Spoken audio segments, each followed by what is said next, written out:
Two Sides to the Arrival of Death, by Krishna's Mercy. अंतकाले च माम एव स्मरन् मुक्त्वा कलेवरम् यः प्रयाति स मद्भावम् याति नास्ते अत्र संशय.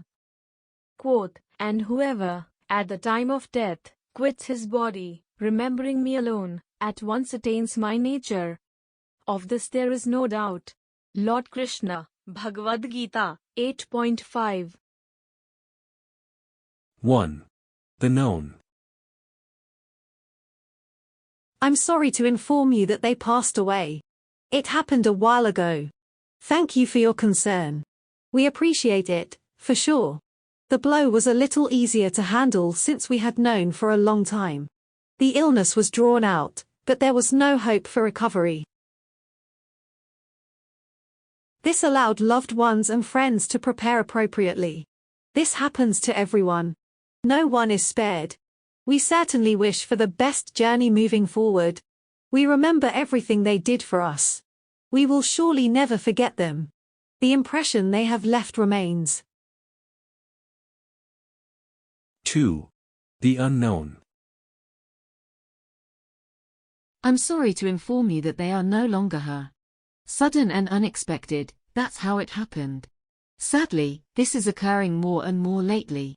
No one has an answer, but I think they do really know.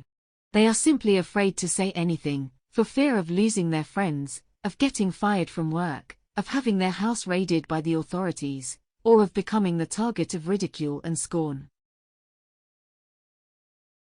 I wish we would have had time to prepare. The funeral was well attended. It was a great send-off, but I wish the same kindness were there when people are alive. Why not treat everyone as if they are special? What is the harm? You are losing nothing in the process. Oh well. The Sanskrit word for time also covers death. This makes sense because the end of life is simply another strike of the undefeated force known as time. Kala is the cause of my birth, and soon as there is birth, the subsequent arrival of death is a sure thing. जातस्य हि ध्रुवो मृत्युर् ध्रुवं जन्म मृतस्य च तस्माद् अपरिहार्येऽर्थे न त्वं शोचितुम् अर्हसि. Quoth, for one who has taken his birth, death is certain, and for one who is dead, birth is certain. Therefore, in the unavoidable discharge of your duty, you should not lament. Lord Krishna, Bhagavad-gita, 2.27. To be more specific, death is antakale. It is the end time, in the relative positioning. For every state of being, there is a beginning, middle, and end. They are not necessarily the same for each person, as the adult is in the end state compared to when they were a youth. The youth is in the beginning, though life always continues. न त्व एवाहं जातु नासं न त्वं नेमे जनाधिपाः न चैव न भविष्यामः सर्वे वयम् आतः परम्. Quoth, never was there a time when I did not exist, nor you, nor all these kings, nor in the future shall any of us cease to be. Lord Krishna, Bhagavad-gita, 2.12. Merging into transcendence covers both sides to the arrival of death. Both antakale and adikale are auspicious times. For certain, as explained in Bhagavad-gita, the person who thinks of the Supreme Personality of Godhead during antakale achieves a transcendental nature moving forward. Of this there is no doubt. Since antakale does not always announce itself, the more intelligent approach is to have that consciousness at all times. As consciousness is something we carry, like a smartphone, government identification, or car keys, there is no question of it getting lost. Rather, the only factor to defend against is change of direction. The consciousness might drift towards issues of temporary significance. My home. My job. Disruptions to my enjoyment. The threat of changing weather. The harsh words from a spouse.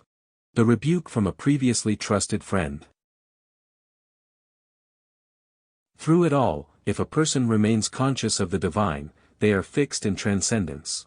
They do not worry over the arrival of a specific end, as they are merged into the higher way of living. Someone like Arjuna is liberated even when expressing doubts prior to an important assignment involving his occupation. Bhishma is liberated when preparing to depart from the world. His mind fixed on Narayana, he merges into the Supreme Lord when traveling to the next destination. The gopis of Vrindavan are in the same kind of transcendence while working hard during the day tending to household duties. Whether the end arrives today, tomorrow, or decades from now, the wise person remains prepared. The proper way to make sure the affairs are in order is to purify the consciousness, and for this the authorized system of Dharma exists. It persists through time by the mercy of empowered representatives. People like Arjuna who reinstate the disciplic succession on the order of Sri Krishna, who is never subject to birth and death. In closing, the subsequent fate. Dependent on state. The mind conscious where. Next state of being there. Not always known the end. Without warning to send. Consciousness way to secure. On Krishna and transcendence for sure.